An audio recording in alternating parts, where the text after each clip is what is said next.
High, আমি Poulami. Welcome to my new video.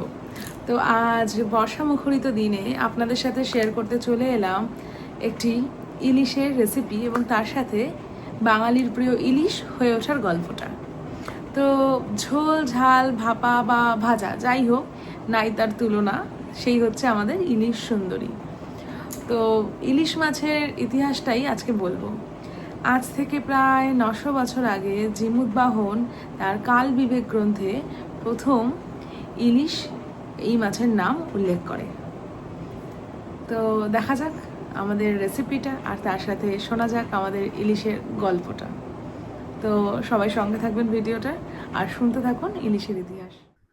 Jimutavahana যে নাম দিয়েছে ইলিশ, এর অর্থ হলো ইলো মানে হচ্ছে জল, আর ইসো মানে হচ্ছে রাজা। সেই জলের রাজা থেকে আজ মাছের রাজা। ইলিশের স্বাদ কিন্তু মোটেও কমেনি, এবং এক এক জায়গায় ইলিশের স্বাদ এক এক রকম, সব জায়গায় সমান নয়।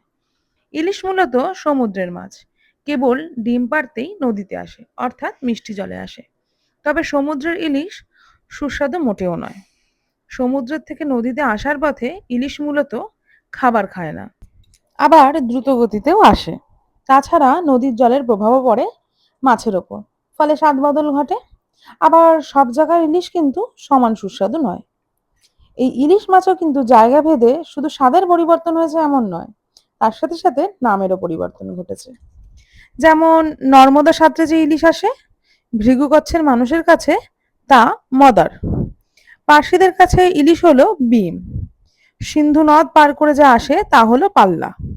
তামিলরা ইলিশকে বলে উলাম। গুজরাটে আবার ছেলে ইলিশের এক নাম, মেয়ে ইলিশের আবার আরেক নাম। ছেলেদের বলে বালভো, আর মেয়ে ইলিশকে বলে মদেন। ইলিশের যেমন এত নাম, তার বদনামও আছে অনেক। একবার মোহাম্মদ বিন তুগলক গুজরাটে বিদ্রোহ দমনে যাওয়ার সময় নৌকায় লাফিয়ে পড়ে ইলিশ।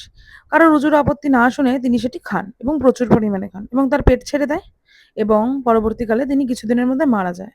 ব্যাস, বদনাম হলো ইলিশের। ইলিশের নাম হয়ে গেল সে নাকি খুনে মাছ। এরকম ভাবেই নামে বদনামে সর্বত্র আছে ইলিশ ছড়িয়ে, সকল মানুষের প্রিয় হয়ে।